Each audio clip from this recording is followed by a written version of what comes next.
आगे দিয়ে দেন স্যার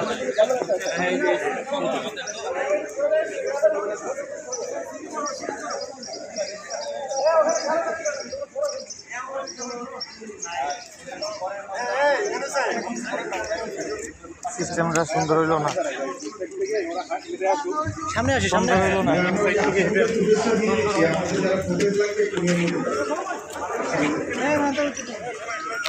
এক লাইন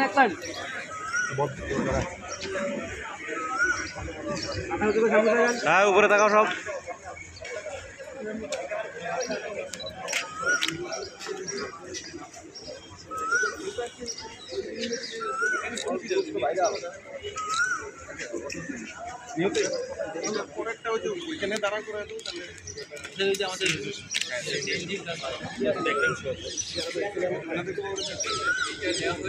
এটা কোনটা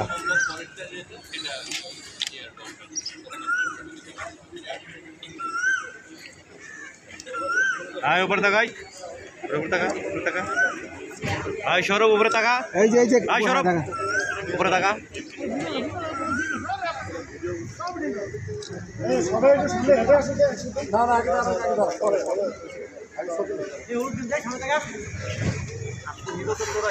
আয় সৌরভ এই উপরে তাকাতে বলছি না এই ক্যামেরার দিকে তাকা এদিকে হ্যাঁ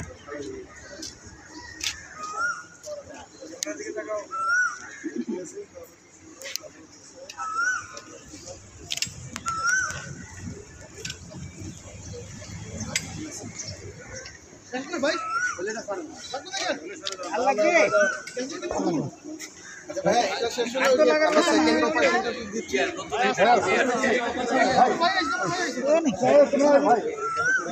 রাকিব রাকিব ভিডিও করে ভালো আসবে ওখানে দাঁড়াক আপনার সেকেন্ড ওটা কই এটা সেকেন্ড কে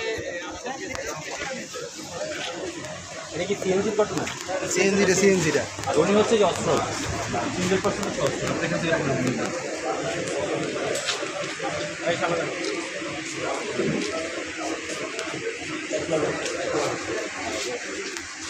এই তুমি সরো আশরাফ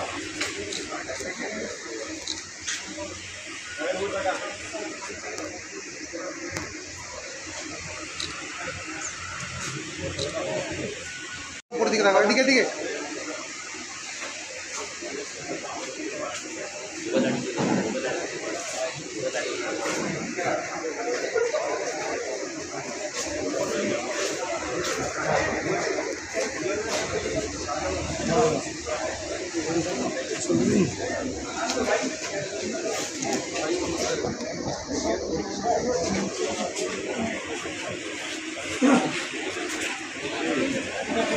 সামনে থাকা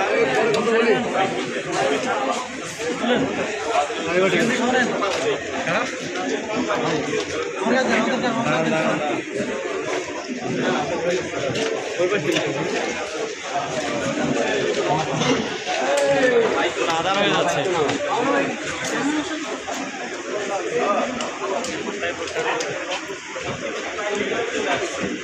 আপনার হয়েছে উপর দিয়ে দিন হ্যাঁ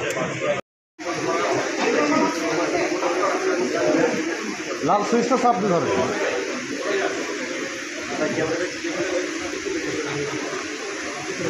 ওকে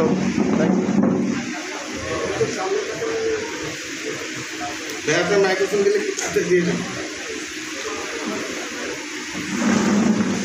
ভিডিও করি পরে দেখাবো আচ্ছা ভাই নিচে দেন উপরে দেন না, হ্যাঁ নিচে রাখেন, সামনে তো নিচে রাখেন, হ্যাঁ পরে যাবে, নিচে রাখেন, অসুবিধা নেই, সামনে নিচে রাখেন, হ্যাঁ রাইট।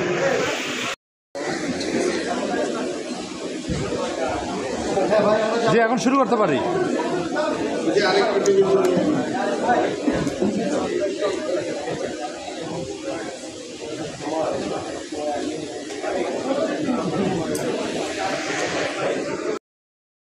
মে তারিখে মিরপুর ডিওচের সংলগ্ন এলাকায় সংঘটিত হয়। আপনারা জানেন যে সেখানে একটি অজ্ঞাত ডেড বডি আমরা পাই এবং পরবর্তীতে আমরা প্রাথমিক যে সকল তথ্য পিউ ভিজিট করে পেয়েছিলাম তার মধ্যে আমরা যেটা পাই যে যেই অজ্ঞাত ব্যক্তির লাশটি ছিল সেটি অজিত মিয়া উর্ফে বাচ্চু নামে একজন সিএনজি ড্রাইভারের, এবং তাকে ভারী অথবা ভূতা কোনো বস্তু দিয়ে মাথার উপরে আঘাত করে তার মৃত্যু ঘটানো হয় এবং ঘটনাস্থল হতে তার মোবাইল এবং সিএনজি মিসিং ছিল।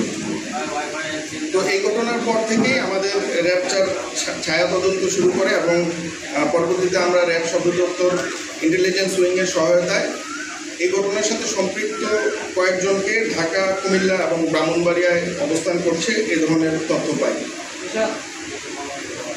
এবং এই তথ্য পাওয়ার পরে গতকালকে রাতে আমাদের র্যাব 9, র্যাব 4 এবং ঢাকা ইন্টেলিজেন্স উইংয়ের টিম আমরা বিভিন্ন স্থানে অভিযান চালায়ে এই ঘটনার সাথে সম্পৃক্ত 5 জনকে ছিনতাইকৃত যে সিএনজি সেটি সহ উদ্ধার করতে সক্ষম হই। আমরা আসামিদেরকে প্রাথমিকভাবে জিজ্ঞাসাবাদ করার পরে এখন পর্যন্ত যে সকল তথ্যগুলো পেয়েছি তাতে এই ঘটনার সাথে 6 থেকে 7 জনের একটি দল ছিল। এই ঘটনার মূল পরিকল্পনাকারী মুসা, সৌরভ এবং ইয়াসিন, যারা ব্রাহ্মণবাড়িয়াতে গত সপ্তাহে তাদের নানার বাড়িতে একসাথে মিলিত হয় এবং ইতিপূর্বে বিভিন্ন ধরনের ছোটোখাটো চুরি এবং ছিনতাইয়ের সাথে আরও সম্পৃক্ত ছিল। সেখানে তারা পরিকল্পনা করে যে যদি বড় কোনো ধরনের ছিনতাই বা চুরি করা যায় তাহলে বেশ কিছু টাকা পাওয়া যাবে, এবং প্রাথমিকভাবে সেখান থেকেই তারা এই পরিকল্পনাটি গ্রহণ করে। পরবর্তীতে গত 15 তারিখে সকালবেলা ইয়াসিন সে সৌরভের সাথে সাক্ষাৎ করার জন্য ঢাকায় আসে এবং পূর্ব পরিকল্পনা মাফিক 15 তারিখ সন্ধ্যার দিকে একটি সিএনজি ছিনতাই করবে এই টার্গেটে তারা বের হয়। 15 তারিখ দিবাগত রাতে, অর্থাৎ রাত আনুমানিক 3টার দিকে ভিকটিম বাচ্চু মিয়া তার সিএনজি নিয়ে শ্যামলীতে অবস্থান করছিলেন এবং সেখান থেকে সৌরভ সে সিএনজি ভাড়া করে এবং সিএনজি ভাড়া করে ফ্যাক্টরি সংলগ্ন যে পানির ট্যাঙ্কি এলাকা সেখানে আসার পর সিএনজি ড্রাইভারকে সে টয়লেটে যাবে বলে সিএনজিটা থামাইতে বলে এবং তার একজন ভাই আসবে উঠবে এটা বলে সিএনজি থামাইতে বলে। পরবর্তীতে এখানে এসে সৌরভের সাথে ইয়াসিন যোগ হয় এবং সিএনজি ড্রাইভার যখন সিএনজিটি ঘোরানোর জন্য গাড়ি থেকে নামেন তখন তারা দুজন মিলে তাকে মাথার পিছন থেকে হাতুড়ি দিয়ে আঘাত করে এবং উপর্যুপরি আঘাতে পড়ে সে আহত হয় এবং গুঙ্গানো শব্দ করে। এই দুইজনের মধ্যে ইয়াসিন সে আবার সিএনজি চালাতে পারে, তো সে সিএনজি সামনের সিটে বসে এবং সৌরভ যে ভিকটিম আছে তাকে নিয়ে পিছনে সিটে বসে। পরবর্তীতে মুসা যেই পরিকল্পনার অন্যতম অংশীদার তার পরামর্শে এই ড্রাইভারকে যদি বাঁচায় রাখা হয় সেক্ষেত্রে তারা আইনি ঝামেলায় পড়বে এই ধরনের তথ্য তাদেরকে দেয় এবং দেওয়ার পরে তারা সৌরভ এবং ইয়াসিন নিশ্চিত করে যে না তাকে বাঁচায় রাখা যাবে না, সেক্ষেত্রে তার মৃত্যু ঘটানো হয়। তার মৃত্যুর পরে তারা প্রায় 1-1.5 ঘন্টা ঢাকা শহরের বিভিন্ন স্থানে লাশটি কোন জায়গায় ফেলবে সেটা রেডি করে, কিন্তু কোনো সুইটেবল জায়গা পায় না। পরবর্তীতে আনুমানিক সকাল 4:30টার দিকে মিরপুর ডিএচের সংলগ্ন 4 নম্বর গেট এলাকায়, যেটা আপনারা ভিডিও ফুটেজে দেখবেন যে একটা সিএনজি, এই সিএনজিটা এখানে প্রায় 2 মিনিটের মতো থামে এবং তখন ওরা এই ডেড বডিটা এখানে ফেলে চলে যাবে। তো এই চলে যাওয়ার পরে পরদিন সকালবেলা এই যেহেতু সিএনজি রক্তাক্ত ছিল সিএনজিটা সাভারে নিয়ে যায় এবং সাভারে গিয়ে সেটা পরিষ্কার পরিচ্ছন্ন করে 16 তারিখ সন্ধ্যাবেলায় তারা সিএনজিটিকে বিক্রির উদ্দেশ্যে ব্রাহ্মণবাড়িয়ার উদ্দেশ্যে রওনা দেয় এবং এই ক্ষেত্রে তাদের সাথে এসে মুসা যোগদান করে।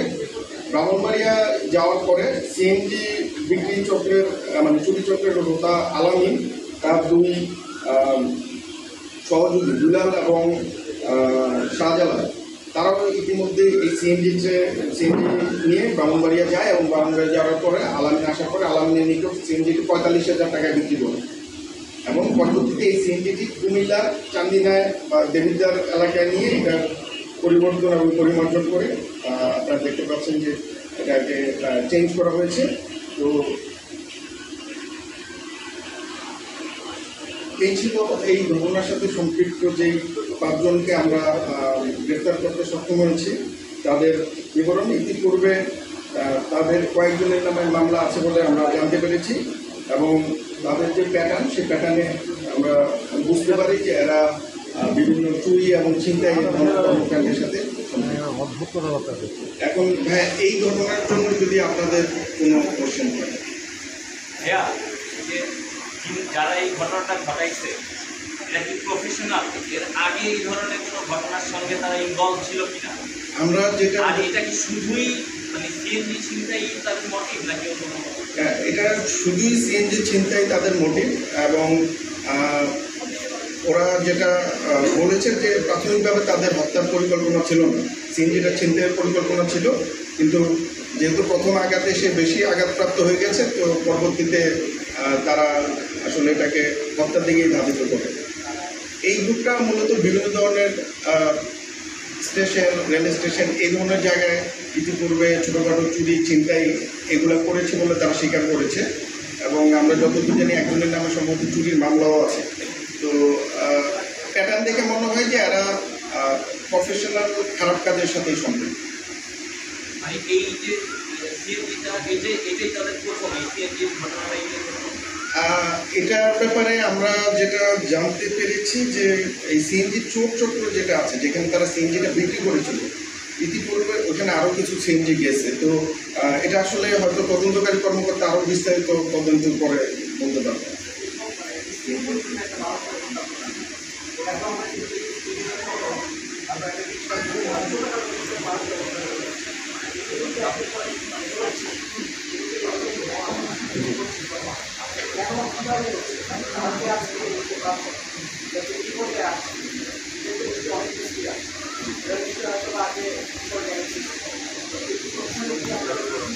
মানে আমরা আসলে যেমন এই আসামি চক্রটার ব্যাপারে আমরা দুইটা জিনিস কমন পেয়েছি। একটা হচ্ছে এরা মাদকাসক্ত গাঁজা ইয়াবা এগুলো গ্রহণ করে, দ্বিতীয় হচ্ছে যে ওরা জুয়ার সাথে সম্পৃক্ত। তো এই দুটা জিনিস হয়তো শুধু এদের ক্ষেত্রে না, আমাদের যারাই কিশোর গ্যাংয়ের সাথে জড়িত বা এই ধরনের কর্মকাণ্ডের সাথে জড়িত তাদের ভিতরে এই প্রবণতাটা থাকে। তো আমাদের যা ধারণা যে মাদকাসক্তি এবং জুয়া এই দুটা জিনিস ওদেরকে মাত্র 45,000 টাকা সিএনজি, কিন্তু 45,000 টাকাটা হয়তো ওদের কাছে অনেক বড় একটা অ্যামাউন্ট মনে হয়। আচ্ছা ভাই, আমি এখন পরেরটাতে যাই যেটা আমাদের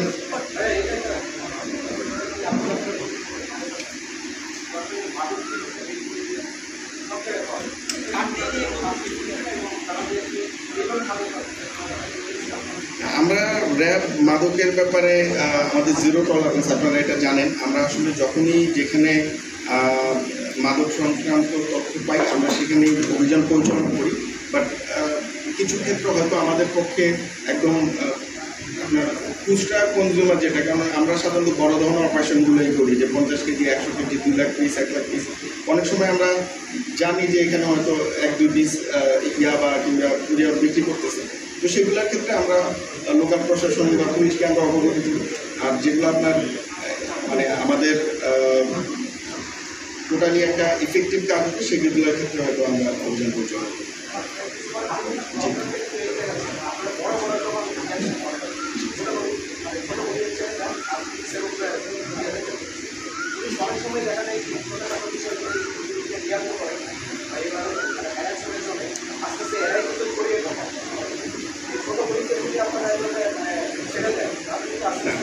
ওটা আসলে আমরা ছাড়া ঠিক তা না, ব্যাপারটা হয় কিন্তু ধর আমাদের প্রায়োরিটি থাকে কাজে। একটা হত্যাকাণ্ডের আসামিকে ধরবো নাকি হচ্ছে যে একটা খুচরা মাদক ব্যবসায়ীকে ধরবো। যখন আমাদের এই ধরনের কাজ হাতে না থাকে তখন অবশ্যই আমরা ওই কাজটাও করি। বাট আমাদের প্রায়োরিটিতে আপনার এই মাদক, হত্যা মামলা, আসামি, জঙ্গি এগুলো র্যাবের ম্যান্ডেট আপনারা জানেন। তো আমরা আসলে প্রায়োরিটি ওদিকে দিই। এরপরেও আমাদের যার যার দায়িত্বপূর্ণ এলাকায় যখনই আমরা কোনো ধরনের ইনফরমেশন পাই আমরা চেষ্টা করে অভিযান পরিচালনা করি। আপনি বললেন যে লাস্ট টাইমে তারা 4টা পর্যন্ত ঘুরতেছিল, এর মধ্যে তো ঢাকার গুরুত্বপূর্ণ অনেক পয়েন্ট পিছিয়ে গেছে। তো ওই জায়গাগুলোতে তারা তাদেরকে সন্দেহ আছে মনে করে কোথাও আটকাবে না, এই বিষয়ে নিরাপত্তার ঘাটতি আছে। এটা আসলে আমি বলতে পারবো না, বাট এই সেন্স আমি বলতে পারবো না যে যেমন আমার র্যাব 4-এর দায়িত্বপূর্ণ এলাকায় আমার রাতে টহল থাকে। বাট আসলে ঢাকা শহরে এত জায়গা এবং এই দুজনেই হচ্ছে কি আপনার সৌরভ এবং সৌরভ আগারগা এলাকাটা পুরাটা চিনে। তো কোন জায়গায় আসলে যদি টহল বা চেকপোস্ট থাকে এটা হয়তো সে জানে, হয়তো অ্যাভয়েড করতে পারছে। আর ইভেন যদি চেকপোস্ট থাকে আমরা কিন্তু সব গাড়িকে আটকাই না। তো সেক্ষেত্রে আমার মনে হয় না যে অন্য কোনো ব্যত্যয় ছিল যে আইন শৃঙ্খলা বাহিনীর অনুপস্থিতির কারণে এই ধরনের কর্মকাণ্ড হচ্ছে বলে আমার মনে হয়।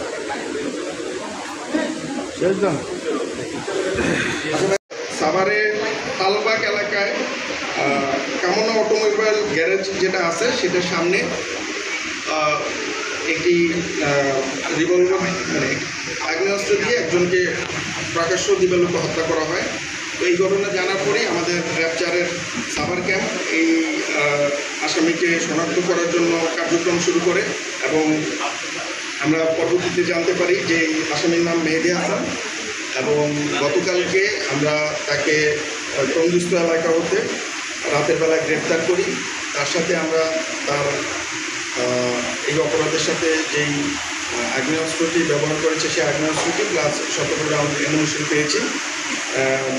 প্রাথমিক জিজ্ঞাসাবাদে আমরা যতটুকু জানতে পেরেছি তার সাথে কোনো একটা জিনিস নিয়ে মনোমালিন্য ছিল এবং কথা কাটাকাটির এক পর্যায়ে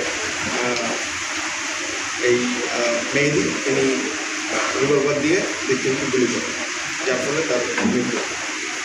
তো ইতিপূর্বে তার মেহেদির প্রিভিয়াস কোনো আমরা পাইনি, মামলা পাইনি, বাট এই হত্যাকাণ্ডের ব্যাপারে তিনি স্বীকার করেছেন।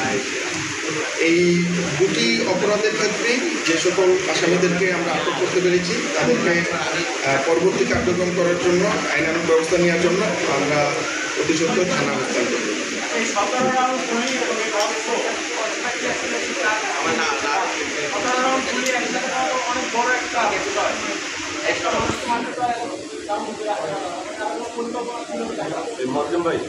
সে এই ধরনের কোনো তথ্য আসলে আমাদেরকে দিচ্ছে না।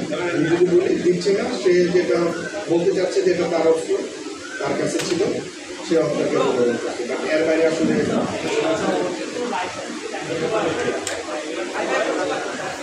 লাইসেন্স সে দেখাইতে পারেন নাই। কিন্তু আপনার ইভেন যদি লাইসেন্স থেকেও থাকে এটা তো আপনার গত 5 আগস্টের পরে সকল লাইসেন্সধারী অস্ত্র জমা দেওয়ার কথা। যদি ইভেন তার অস্ত্র লাইসেন্স থেকেও থাকে বৈধভাবে সে রাখে না।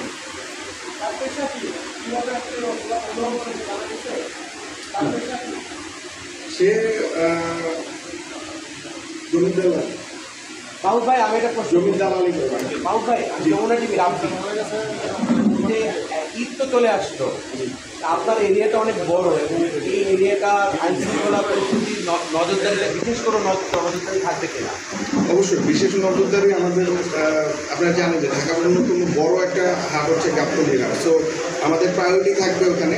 অ্যাট দ্য সেম টাইম যেহেতু ঈদের সিজন, তো শপিং সেন্টারগুলোতেও আমাদের কিছু কার্যক্রম আমরা পরিচালনা করবো, বাট আমাদের মেইন ফোকাস থাকবে গরুর বাজার এবং এবার ক্রেতা বিক্রেতারা যেন কোনো ধরনের ঝামেলা বা কোনো ধরনের বিশৃঙ্খলার মধ্যে না পড়েন সেটা নিশ্চিত করার জন্য আমাদের দায়িত্বপূর্ণ এলাকায় যতগুলো বাজার আছে প্রত্যেকটাতে আমাদের বাচ্চারা প্রয়োজন থাকে। ওকে, থ্যাংক ইউ। ঠিক আছে ভাইয়া।